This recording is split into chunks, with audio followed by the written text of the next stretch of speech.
So the story that God has spoken to me about this week and said that I should share with you guys is the story of Mary and the time when she came to Jesus and anointed his feet with oil. It's such an amazing, precious moment. It's just incredible. And actually, in Mark's account of it, Jesus even says after she's done it, wherever the good news is proclaimed, this story is going to be told. Wherever the good news is proclaimed around the world, this story is going to be told in memory of Mary, because it is such a precious moment. And I feel like God's got a few things to say to us from it today. But I'm just going to start off by praying that we would hear whatever it is he wants to say. Oh, Father God, thank you that your love for us is just so extravagant. Thank you that it's so abundant, that you don't have a budget for how much each of us gets to have, but there's always more. And we just pray that you will speak to us today in a way that will just draw us to love you and worship you more. That you will open our eyes to new things. And that we would go away being able to say that we have looked into your eyes this morning. And that we have seen your love for us. Amen. Okay, so somebody said this morning that this is a morning of stepping slightly outside your comfort zone. So in that spirit, I'm going to ask Mary to come and read this passage for me. Hey? Come on, you can do it. I have this really great privilege. I get to mentor Mary. She comes to my house once a week and she plays with the kids, and then we pray together. And so I'm encouraging her to step out in some things. And this is one of them. It does seem to have, yeah. 6 days before the Passover, Jesus came to Bethany, the home of Lazarus, whom he had raised from the dead. There they gave a dinner for him. Martha served, and Lazarus was one of those at the table with him. Mary took a pound of costly perfume made of pure nard, anointed Jesus' feet, and wiped them with her hair. The house was filled with the fragrance of the perfume, but Judas Iscariot, one of his disciples, the one who was about to betray him, said, "Why was this perfume not sold for 300 denarii and the money given to the poor?" He said this not because he cared about the poor, but because he was a thief. He kept the common purse and used to steal what was put into it. Jesus said, "Leave her alone. She bought it so that she might keep it for the day of the burial. You always have the poor with you, but you do not always have me." Yay! Well done.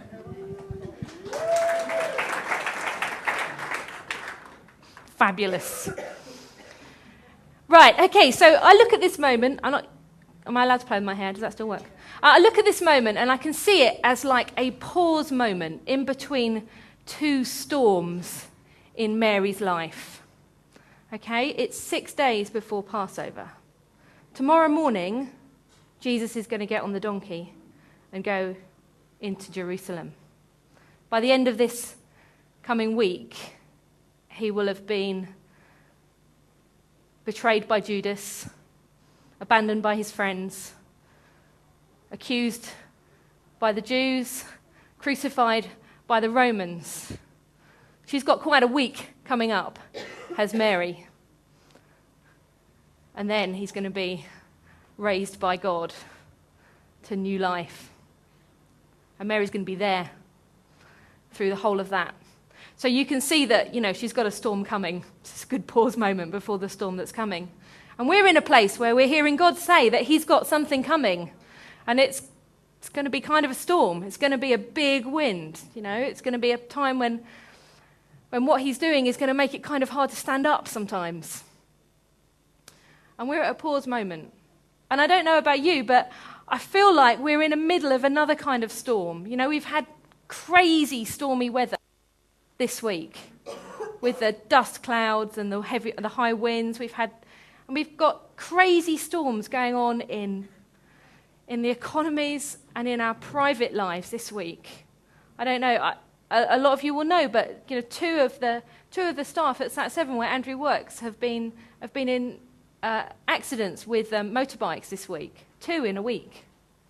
There's a storm going on, and there are storms going on for all of us, a lot of us at a personal level. Illnesses, financial trouble with our kids. There's loads of storms going on. And Mary is somebody who would have known all about how that feels.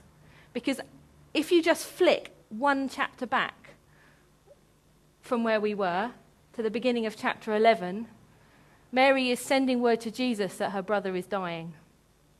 And she is waiting for Jesus to come. Now, we all know what it's like to pray for something, to ask God for something, and to be desperate, and then to wait. Mary is waiting there she's waiting for 4 days, 5 days, but it must have felt like an absolute lifetime to her, because her brother, who she loved, was dying. And she is somebody who has been a faithful disciple of Jesus. She has sat at his feet. She knows that Jesus loves her. She absolutely knows that Jesus loves her. And she absolutely knows that if Jesus was there, then that he would be able to heal Mary's brother Lazarus and all would be well. And she knows that. She absolutely knows that. And she's waiting. And I don't know about you, but I know that feeling of waiting for God. And I know that feeling of being disappointed when he doesn't show up in the way I think he's going to. And when you've hoped a lot, disappointment can be really, really powerful. It's a roller coaster. It's an absolute roller coaster. And Jesus doesn't come straight away. In fact, you get the impression that Jesus doesn't even tell the other disciples straight away that he's got the message. It says he stayed another 2 days in the place where he was. Because what's happened for Jesus is that he was in Jerusalem. And then some trouble was stirred up in Jerusalem with the Pharisees, and the crowds were going to stone him. So he and the disciples have left Jerusalem, and they've left that area, Judea, and they've gone over the river, back out into the hill country to where John was baptizing. And they're kind of hanging out there. And they're thinking, if we go back into Jerusalem, that will be the end. We will die. All of the disciples are thinking that. If we go back into Jerusalem, if we go back into Judea, that is it for us. And then Jesus gets this message, and it's from Bethany, which is 2 miles outside of Jerusalem. It's in Judea. And it's this message, come quickly, because my brother is sick. And I don't know, I suspect that Mary and Martha didn't have any idea what they were calling Jesus back into when they sent that letter. I suspect that wasn't even on their screen, because probably all they were thinking about is our brother is sick and he's going to die and we need Jesus to be here now. But for Jesus and the disciples, receiving that letter is saying, right, okay, if you come now back into Judea, this starts it all. This is the point that marks the beginning of the road to the cross. That's why it feels really appropriate that we're kind of looking at that now, because we're coming up we're coming up right now to that time, to Passover, to the same festival that they were coming up to. And Jesus and the disciples knew. In fact, I think it's Thomas that says, when Jesus says, right, okay, it's time to go now. And Thomas says, okay, we'll come too, we'll die with you. So, okay, well that's... So there's a lot going on in that moment. There's a lot going on. It is the beginning for Jesus of being prepared to lay his life down. But he goes, and Mary is so distraught that she can't even come out of the house to meet him. Martha goes out to meet him. And then Jesus rolls away the stone. And, I wondered, do you have ever wondered that in that moment, when the stone is rolled away, whether Jesus is thinking, is there going to be a smell? Because one of the things that he must have been praying for in that 2 days is, I believe that he knew that Lazarus had died, but he must have been praying that body would not rot before he had a chance to come and bring Lazarus back. He didn't want to bring Lazarus back into a body that was beginning to go gruesomely. Did he? He didn't. But, in that kind of climate, bodies don't last. There's a good reason why they bury them on the first day. And there's a good reason why they didn't feel keen to take the stone away. So I wonder if Jesus in that moment was thinking, is there going to be a smell? Do you think there was a moment when the stone was rolled away and there was no smell? That he had that rise of faith to say, right, okay, there's no smell. Now I can do the next bit. I can call him forth. Because this is like the high point miracle of Jesus' ministry. He did raise Jairus' daughter from the dead before then, but it was all very quiet, and he said, don't tell anybody. But when he did this, the whole village was there. It's a small village. Everybody knew that Lazarus was dead. Everybody knew that Jesus had arrived. The whole village is out to watch. He just stands there, and he says, Lazarus, come forth. Who knows what was going through their heads at that point. They thought, oh, it's lost it this time. And then Lazarus comes out. And wow, for Mary, what a roller coaster. My brother is going to die. My brother has died. Jesus let me down. Jesus didn't come. Jesus wasn't here. That's the first thing she says to Jesus. If you had been here, my brother would not have died. And you can feel that pain and that disappointment in her voice. But then Jesus comes and he does something completely unexpected. And he raises her brother back to life in front of the whole village. Everybody is there. So that is the background to this scene. This scene, this meal, when it says, Jesus came to Bethany and there they gave a dinner for him.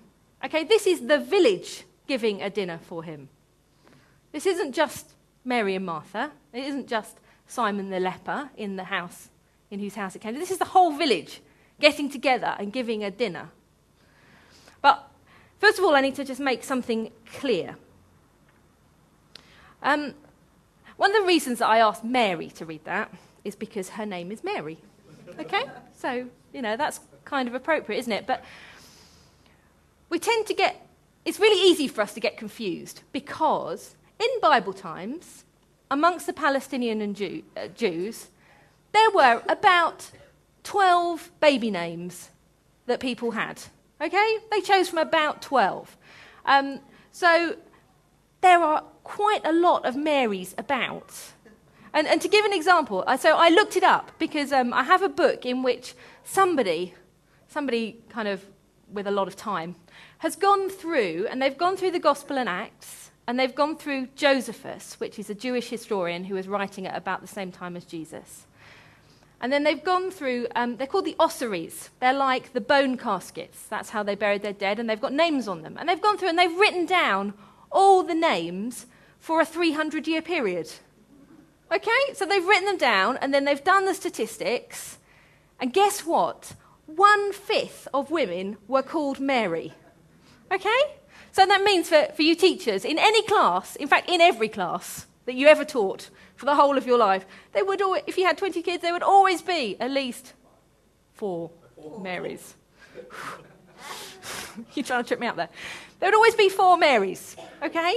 So there are a lot of Marys around. So it's easy for us to think, is this the same Mary as Mary Magdalene or the same Mary as the Mary that was travelling with Jesus all the time? No, okay? This is Mary of Bethany. The other thing that can trip us up is that there is another example of where a woman anointed Jesus' feet. And it happened in the house of somebody called Simon. But guess what? Okay, 1/10 of all Jewish baby boys were called Simon. So they had little bits after their names, so you could tell which was which. So you had Simon the Pharisee, or you had Simon the leper, or Simon the sorcerer, or Simon Peter. There were a load of different Simons. So although there was an anointing of Jesus' feet, and it did happen to happen in the house of a man called Simon, that doesn't actually mean they were the same thing. Because there are a lot of very significant differences. The first time, it was a guy called Simon the Pharisee, and it was the Pharisees together. They'd invited Jesus over to see if they could sort him out. Because they thought, up-and-coming young rabbi, a little bit off the tracks. Let's get him in and give him a bit of a talking to and see if we can sort him out a bit. And what happened there was they showed him a real lack of respect. They didn't wash his feet. They didn't greet him with a kiss. They didn't do all the things that were just necessary as in hospitality in that society. They didn't do it. And so a woman who is a sinner came and she did it. Now that woman was a sinner and she did it out of her huge sense of having been forgiven and the huge sense of the love and the respect that Jesus gave her. But this is Mary, and she does it for maybe slightly different reasons, and she is not a woman of ill repute in the village. She is a respectable, pious lady. She's a good person. She's a disciple. She's one of those women who had the amazing, amazing privilege of sitting at Jesus' feet. And when it says in sort of like the rabbinic literature, the literature of the time, when it says that I sat at someone's feet, or like when Paul said, I sat at the feet of Gamaliel, it means that I was his disciple. I was one of the people that he was teaching. Now, for a woman to sit at the feet of a rabbi and to be allowed to stay there and learn is just extraordinary in that culture. It's just mind-blowingly extraordinary. There's a writer called Ben Sirach. I don't know if you've heard of him. He was a rabbi at the time, and he wrote a book which is included in the Apocrypha of the Bible. It's not part of the Bible itself, but it was written at the same time, and it gives us an insight into what society was like back then. And the things he says about women, and one of the things he says is a daughter is a disaster. He says that you shouldn't ever trust, it's very important not to make your money or any of your possessions over to your wife during your lifetime, because she probably can't be trusted. She'll probably do away with you and run away with a lot. And the other thing he says is something like, a silent woman is a blessing, or something. Really like that bit. Yeah. But what that shows us is that the general attitude towards women was to, as long as you are being a good mother and staying in the kitchen and towing the line, that's okay. But there was very, very little equality for women. And, there had been in Old Testament times a lot more equality in the kingdom for women, but this is a low point. Okay, so we're at a low point. So for Jesus to let Mary sit at his feet is to have accorded her so much respect and dignity. It is just mind-blowing that he did that. It's just amazing. So she's someone who she's received that respect and she's received that dignity from God. But it's really important to me that you know that she is not the woman of ill repute, because that's not Mary. That's not where she's coming from. It's not Mary of Bethany. So this event happens, and we're 6 days before Passover. Now we're more like 2 weeks before Passover, but, who's counting? Passover is a really, really, really big deal. You know how, we each have a sort of cultural identity.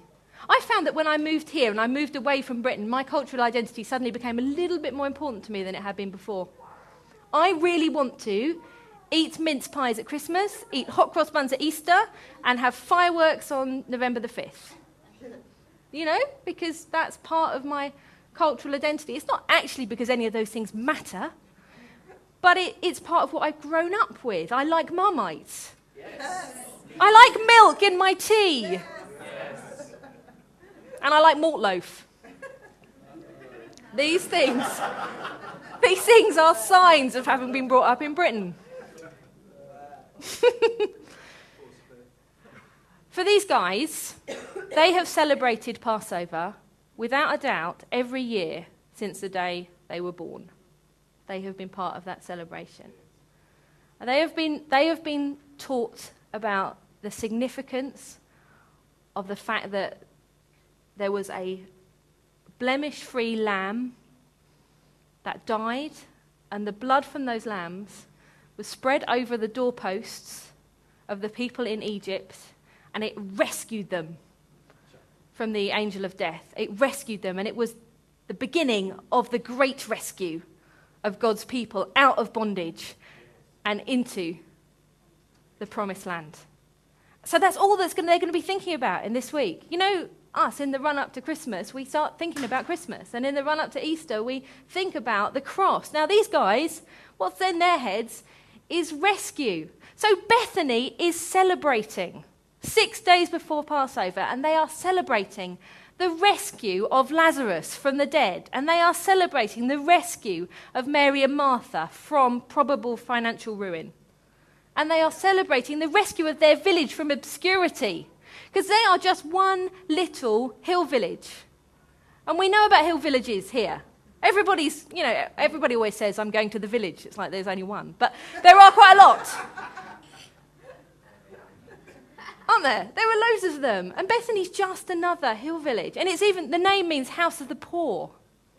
So it's not like a big prosperous hill village. Some people even think that it was probably like a hospice or somewhere people could go if they were really struggling, dying, really struggling. And the fact, actually, that this guy is called Simon the leper, who owns a house. Now, lepers weren't allowed to mix with people, so we can only assume, really, that he is Simon the ex-leper, not actually Simon the leper anymore. He has returned to his house. He is now an ex-leper. Probably, most people think, because Jesus has healed him. So Simon the ex-leper, but who still has to have the thing, otherwise you can't tell he's not Simon Peter or Simon somebody else. Simon the ex-leper, he opens his house to the village, and they have a feast. And the guests of honour are Jesus and Lazarus, and Martha's there, she's serving the meal. Good old Martha. She doesn't always make the right decisions, Martha, but, I think it's okay in this sense. It's a good thing that she's serving the meal. And Mary, the respectable, devoted disciple of Jesus, is there. And everything is going really well. They are having a fantastic party. And then Mary takes the vial of perfume and she breaks it open and she pours it over Jesus' feet. And she lets down her hair and she wipes his feet with her hair. And this is a moment. This is the moment, if this was a soap opera, that it would end. Doof, doof, doof, doof, doof. This is the moment, because everybody's just going to go, what is Jesus going to do now? This happened once before, and some of the disciples might have been there when it happened before, but last time it was a woman of ill repute, She kind of can probably be expected to take out her hair in public. But not Mary, not Lazarus' sister of the guest of honour. I mean, this is a seriously big deal. Do you know that at this time, it says in some of the rabbinic literature that it would be going out with your hair unbound and uncovered is grounds for a divorce with no settlement. It's not just a little kind of, some people do that. This is like, nobody does it. Something else I read that I thought was really interesting. In the Babylonian Talmud, there was a mother who, for some, freaky reason, got to be the mother of 2 different high priests in one day. Okay? Because what happened was her oldest son was the chief high priest, and he went on the Day of Atonement to minister in the tabernacle, but he popped outside for a bit and accidentally somebody spat on him. So he accidentally got defiled in the middle of the Day of Atonement. So his younger brother had to step in, and he got to be the second high priest in the same day. So for this mother, it's like, this is having made it in Jewish society, 2 great high priest sons in the one day. And so the sages went and asked her, "Oh, great and wonderful woman, what is it that you have done to deserve this great, great honour?" And do you know what her answer is? Her answer is this: "Throughout the days of my life, the beams of my house have not seen the plaits of my hair." That's the thing that she thinks has earned her the great, great honour, is that even the beams in the house have never seen her hair. Okay, that's how pious and wonderful she is. She has never uncovered her hair, even indoors in the house by herself. Now, this suggests to me that the whole hair thing is quite a big deal. You know? It's clearly a big deal in that society.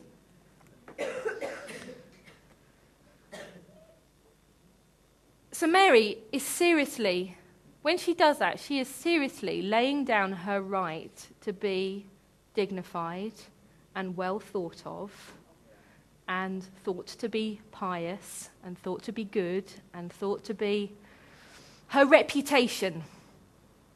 She is throwing her reputation with all of her village. Don't forget, the whole village is there. And she is pouring it out on Jesus' feet. It's a pretty amazing thing. And the other question you have to ask is, well, why would Mary have 300 denarii? That's like almost a year's wages. You get a denarii a day if you're a worker, like that in Palestine. A denarii a day, so assuming that you're not allowed to work on the Sabbath, that's almost a year's worth of wages. And in about, 2 minutes, it's all over the floor. So, what's Mary doing? What's she doing in the house of the poor with 300 denarii worth of perfume? And it's nard, okay? It's the rarest perfume that you had in Palestine at that time. Apparently, I looked it up, it's made from a plant in India. It's made from an essential oil extracted from a plant in India, and it's just like the most, by weight or by volume, it was the most valuable item that you could have. Little, 300 a year's wages in a little bottle. So you have to ask yourself why she had it, and the probable reason why she had it is that she had inherited it and that it was part of her dowry. So it was part of what would be paid to a husband who was prepared to take her on in marriage. But that was a big deal. If you didn't have a dowry, you wouldn't get a husband. So she is taking her financial security and she is pouring it out over Jesus' feet. And I find that so inspiring. I just keep coming back to that because I have to say that there is a moment when God calls you to give up your steady, well-paid, regularly paid job and to move overseas and be supported by what the church decide to give you, when it feels a little bit like pouring your financial security out over the feet of Jesus. So I feel like I have a little understanding of that, just a little bit. But actually for Mary in that moment, she is thinking, she's pouring out her right to get married, her right to be financially secure in the future. And she's taking it and she's pouring it out over the feet of Jesus. She's laying down something. She's laying down her rights to things. And this theme of laying down your rights to something in worship, this isn't something that just comes up here. This is something that goes through the whole of the Bible. In fact, in Exodus, which is the story of Passover, the story that everybody's going to be focused on in 6 days' time for our people here and a bit longer for us, 2 weeks' time, there are bookends. There are bookends of Exodus. And at one end, you see Moses. And he's standing in front of the burning bush. And God says to him, take off your shoes. You're standing on holy ground. And Moses obviously does what he said, because he's quite sensible. He does what he said. And at the other end, the other bookend, is Joshua, about to enter the promised land. And God says to him, let's get it right. Every place that the sole of your foot would tread upon, I have given to you as I promised Moses. Now, he doesn't say the sole of your boots. He doesn't say the soles of your sandals. He says the sole of your foot. It's about having bare feet. And having bare feet, even now in a lot of houses, is a sign of respect. Even now in a lot of places of worship, it's a sign of respect. You take off your shoes. And in Bible times, even more than that, it was a sign of laying down your rights. A sign of laying down your rights to do things your own way. When Moses takes off his shoes, He's laying down his right to live his life his own way, and he's giving his life in surrender to God. He's walking barefoot. So it's not a new thing that Mary's doing. She's following a whole line of people who have given up their life to do what God wants to do and followed his call, laid down her rights. It's a pretty amazing moment, isn't it? And there's something else in there as well. The perfume that Mary uses is something called nard. Now, that's mentioned in some other places in the Bible, but the one place that I found is that he's mentioned in the beginning of Song of Solomon. And it's the bride says it. The scent of my nard is going forth. And you know how there are certain smells that remind you of things. You smell something and it instantly takes you back to a place where you've smelled it before. For me, the smell of something called Vicks Vapor Rub just makes me, it just instantly, I'm at home with my mum. My mum thought the Vicks Vapor Rub more or less anything. So, if in doubt, Vicks. So the smell of Vicks reminds me of being a child. And the smell of pine needles makes me think of Christmas, because we always had a real pine tree in our house at Christmas. And there are all sorts of smells, and for you, you'll have loads of different ones. And some of them can be quite personal. But for these guys, nard was the perfume used by brides. It was a perfume used by weddings. Weddings smelled of nard. If you spelt nard, you thought weddings. That's how it would have worked for them. So when John says the fragrance filled the house, the smell of weddings filled the house when she broke that jar open. And there's another thing in there, that actually for a pious, good girl like Mary, the first time that your husband would have seen your hair was when you let it down on your wedding night. So this scene is a wedding night scene. Wow. It smells of weddings, and she is showing her hair. She's never shown her hair to Jesus before. None of the other guys in this room have ever seen her hair. It's possible that her sister has never seen it. All the beans. Who knows? Who knows how pious she might be? But in this moment, she is totally pledging her allegiance to Jesus. She is saying, even if I never get to marry anybody else, I'm married to you. Because she's giving up her right to ever marry anybody else in this moment. She's saying to Jesus, actually, that is not as important to me right now as showing my commitment to you, my allegiance to you. It's just an amazing moment. And then Jesus sees more in it than she does. Because it draws a critical response. And I can understand Judas, because I can imagine myself saying that, can't you? A whole year's wages, 300 denarii, wasted in a moment. You could have, especially if you're in a village which is housing loads of poor people. It turns out that Judas wasn't saying it out of those moments. But I bet Judas said it, and every other one of the disciples was thinking it. Every other one of the disciples. I think they're all going, this is embarrassing. Do you ever have moments like that? Where just like you think, what's going to happen now? What happens now? What's Jesus going to say? This is all very embarrassing. And Jesus says, she's anointed me for my burial. I don't think Mary knew that's what she was doing. But sometimes something happens to us, or we do something, and it turns out that it has great prophetic significance, and we didn't intend it. And we might look back at it in years later, a bit like Julia was telling us a story about her bus, when she had to fight onto the bus. And that turns out to have really great prophetic significance years and years later. But actually, Jesus recognizes significance in this straight away, because he is at the beginning of something, just here. He is at the beginning of the road to the cross. And Mary actually does something which begins to put that into action. Because there is something about the prophetic which actually brings things.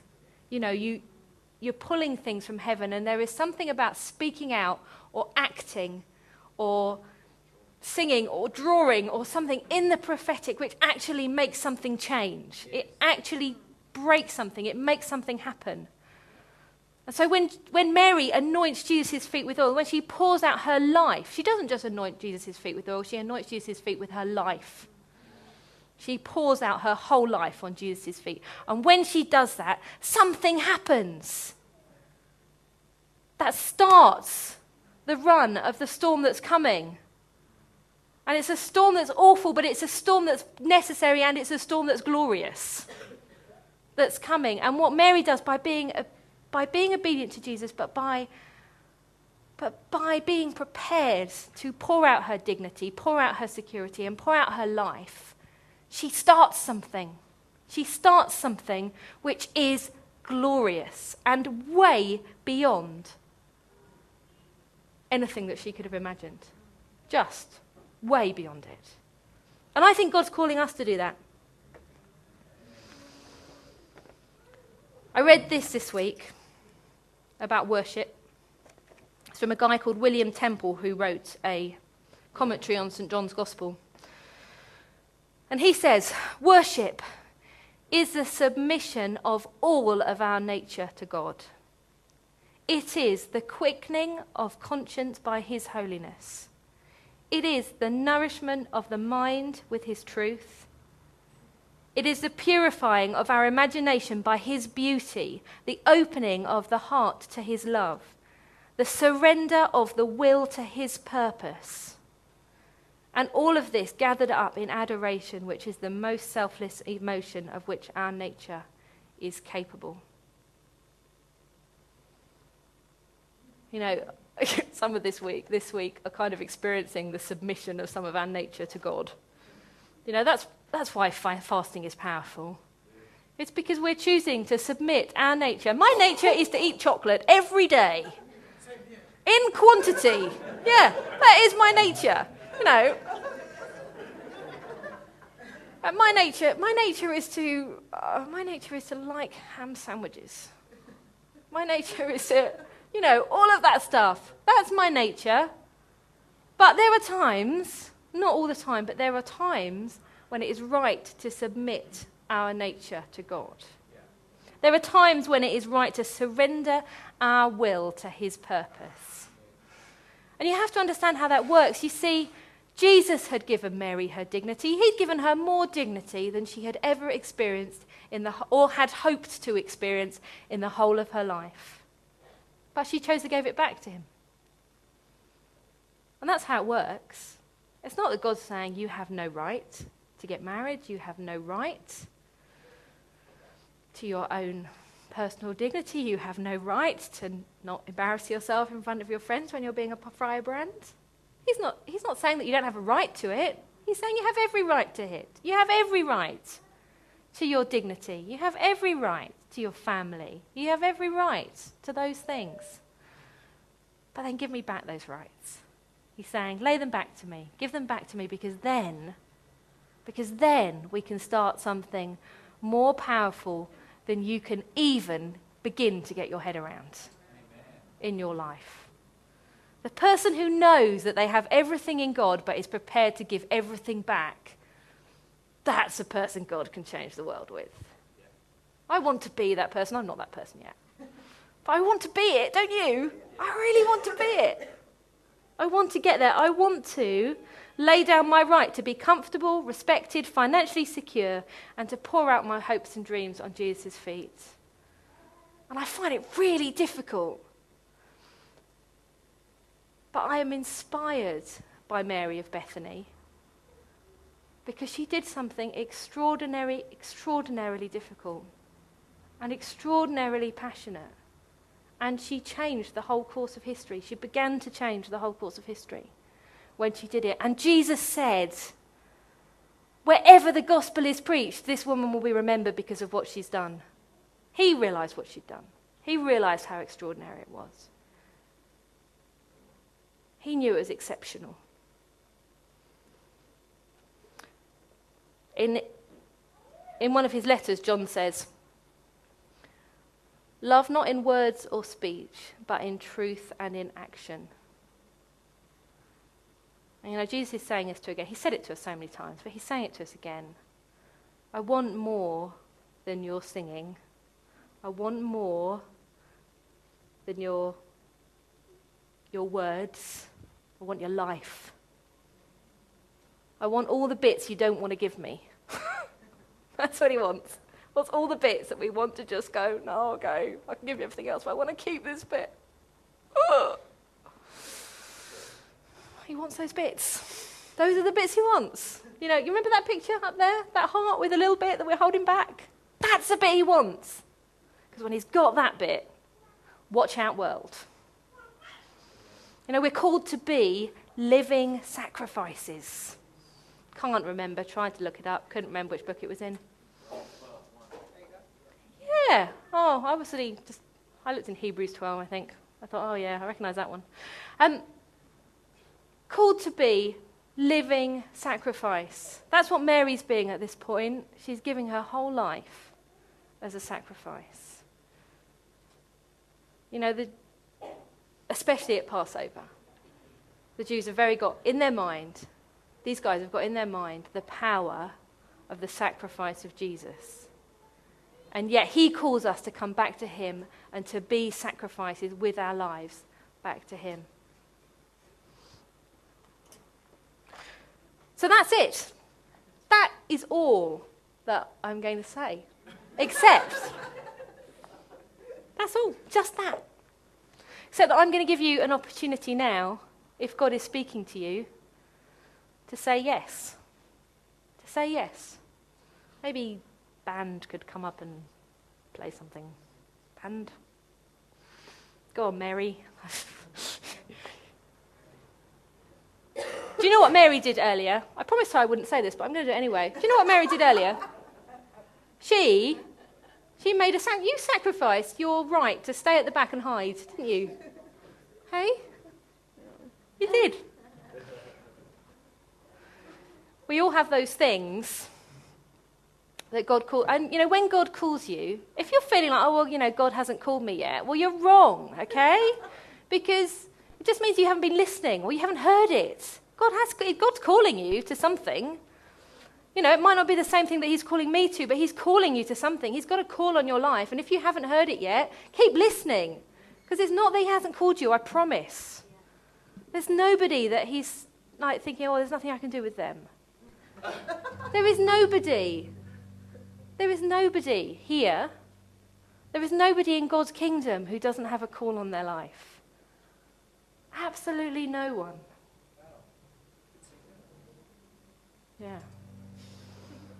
Okay, so I've got louder, Philip. How did that happen? I'm loud enough. I'm pretty sure I'm loud enough. Okay, so here's a moment. Here's a moment when you can come and respond. And we've had a laugh together this morning. But now's a moment to be inspired by Mary. And to come and to be prepared to lay your life down. Whatever that means to you, because it will mean different things to everybody.